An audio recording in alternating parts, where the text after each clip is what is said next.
magaciisa Barbaraawi mid xamar ka dhawaaqo oo maxaa la yiraahdaa talab Mustafa Caanood miyaa la yiraahdaa waa min ajhal الناس fi diin illah kan Barbaraawi hadda soo qeyliyo soo cabaaday in qudhiisu musharax yahayba musharax taaquud yahay dadka ugu jaahilsan buu kamidi haddana as'abu masaa'il ad-diin buu ka hadlaya bal ka warraadu illa qof baaba jaahil oo dhowrsadee waxaan u jawaabaynaa jawaab ku filan maasuuni cusub oo ka soo cabaaday dhanka waqooyi waxaa la yiraahdaa magaciisa Barbaraawi isaan dhulka ku jiideynaa marka ama Hargeysa ha joogo ama Muqdisho ha joogo ama Nairobi ha joogo jadiidiya hoos baan leenahay kalimatullahi hiya al-ulya Allahu akbar kalimatullahi hiya al-ulya Allahu akbar wixii geeyay mooyana shalay baan dhageystay isagoo masalada al-udhr bil jahl ka hadlaayay Sheekh Xasan Kaafi la dhamaan radiya abu leeyahay waa maasuuni buu leeyahay salafiya jadiidiya waa maasuuniya buu leeyahay ana waa kufaar waxay kufaar ku yihiin xukaamtaana gaalayseen al-udhr bil jahl inay qabaan markaas waxa la yaab leh Sheekh Ibn Baas iyo Sheekh Fawzan iyo qolooyinkaas uu masalada al-udhr bil jahl maruu ka hadlay uu soo qaadanaya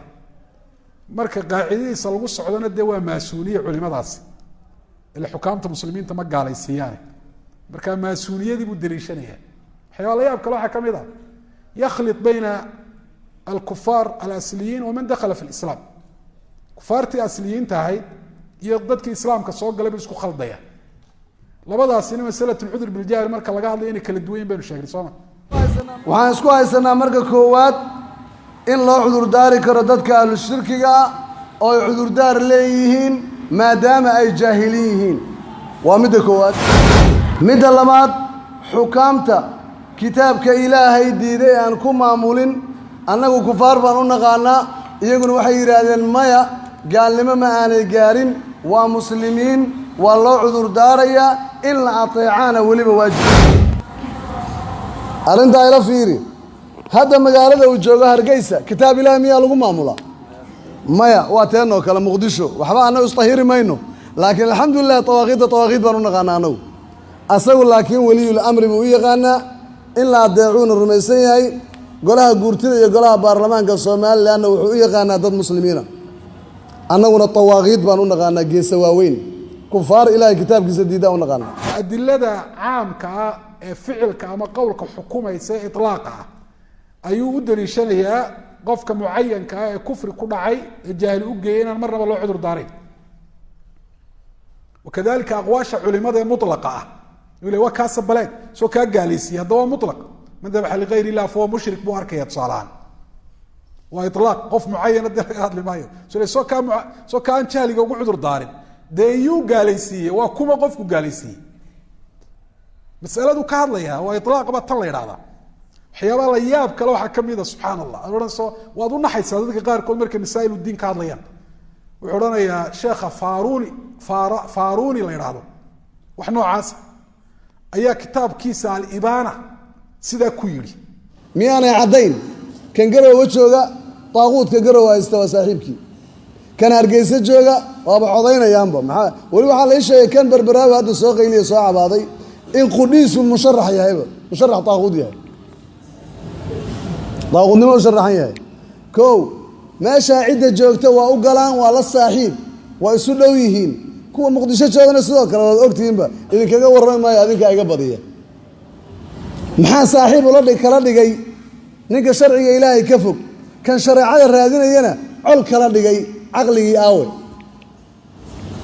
waxaad garanaysaa nimanku mana qarsadaanba inay ka fog yihiin dhanka manhajka islaamiga dhanka manhajkaas kale taaquudkana soo dhaweynayaan saddexdaas sababood awgood annagu waxaan u naqaanaa ma'suuniyiin weeye ama ha is ogaadaan ama yaana is ogaan seebay islaam uga dhigeen nin ilaahay kitaabkiisa ka tuuray nin sharciga ilaahay bedelay seebay waliba u yiri islaamkaaba sii kala ah hadduu waa muslim jaahil dhihi lahaa maxaa ka biilaa waliyul amri taa'atuhu haqqun alayna wa waliyul amri illa adeecu wa nugu waajib ninkii adeeci waaya waa khaariji waa khawaarij waa takfiiri waa fihi nadar dimuqraadiyadda ma adeecayna haddii la adeeco maxay tahay kufri loo bareeray wey oo kulligiin dadka boqolaalka fadhi masaajidka fadhiyahay ma arday sheekh Mustafa tiin maya laakiin caqiidada islaamka saasa taaquud la adeeca waa kufri dimuqraadiyad la raacana waa kufri naartaana laga dhex cabaadaya kuwa inkirayana markaasay ogaanayaan inay ilaahay siri karaan ba ismoodayaan laakiin ilaahay lama siri karo ilaahayna marna ma ogolaan walow 2 maalmood ba Allah ka dhigay kitaabkiisa inaan ka tagno wax kale ku dhaqanno waxaan ku soo koobayaa akhyaare waa dhimanaynaa ilaahay baan hortageynaa qabriga qiyaamana sugaya qabriga markaad gashana man rabbuka ku sugaysa wama diinuka ku sugaysa wama nabiyuka ku sugaysa maxaad ku jawaabi haddaadan hadda ilaahay adeecin haddaadan hadda cadowgiisa ku kufrin haddaadan hadda ilaahay u hoggaansamin maxaanu ku jawaabi ilaa rabbi waxa weeye musharric sharci dejiye soo rabbi ma aha man rabbuka lagu oranaya haddaad dimuqraadi ahayd allahu rabbi miyaad dhihi way caddahay huna inaad leedahay waa ducaatu abwaabu jahannam ma'suuniya marka jahannamay noogu yeerayaan jadiidiya alma'suuniya kamana yeelayno ilaahay idankii waana dumayaan aamanaa billaahi waxdah وكفرنا بالشرك والطاغوت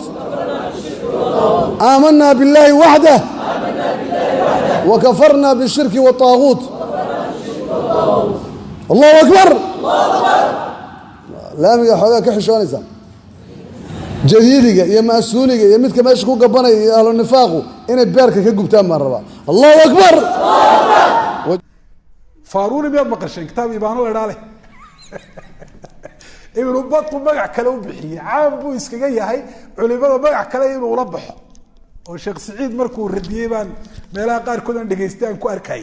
isagoo culimo magac kale ku rakibaya hatta kuwa nool buu magac kale ku rakibaya subhanallah mas'alatu al-udhr bil jahl wa masaa'il juz'iyat keeda culimadu guud ahaan way isku waafaqsan yihiin in qof jahli loogu cudur daari karo laakiin tafaasiisheeda iyo juz'iyatkeedu waa mas'alo khilaaf ihtimaasha illa uu ka gaarsiiyay Sheekh Ibn Uthaymeen wuxuu ka gaarsiiyay inuu waa min al-masaa'il al-fiqhiyya way waxa dhici karta in laba caalim isku khilaafaan qofkaasi xujadu way ku qumtay khalaas waa gaal caalim kalena uu yiraahdo ma wali xujadu kuma qumin sida masaa'isha kale fiqhiga wala isku khilaaf al-hukm ala shakhs muayyan wala isku khilaaf kara laakiin caalim yiri ahad bajahli loogu cudur daari maayo لا في المسائل الخفية ولا في المسائل الظاهرة ما ينانا ركاس عالم ساسيري علماء دول جودها ويسكوا وافقين مسألة العذر بالجهل لكن تفاسير هذه جزئيات كذا إن يسكوا خلافان واحد بيعي كروي مركز ضدك عن دين تأقون تقول الله هيني بل نفتو ذا هو ترانا وغيران مسائش أدق علص يعني كهد لنا يسكت دايان مسائش كهيبيديسن jireen culimada waaweyn ilaahay cilmiga u furay ayaa dad juhaala oo aayad saxay oo xadiis saxay magacyada culimada aan saxayn oo qawaacid garanahayn oo luqad garanayn oo tafsiir garanahayn ayaa bi kulli dhiirani halkii u dambeysay kaga hadlaaya subhanallah markaasa ay dadkii luminayaan nabiga kaleey salaatu salaam uu yiri hatta idha lam yubqi aaliman ittakhadha an-nas ru'usan juhala فسئلوا فافتوا بغير علم فضلوا واضلوا ادومي الهي بالظلميان احكام واحد دوشه كساريان احكامتي الهي ان اهين سايش دينتا اي خلديان دد با دغيسنay culimo moodayo ay luminayaan marka dadka noocaas in la iska ilaaliyo weey wallahu aalam sallallahu ala nabiyina muhammad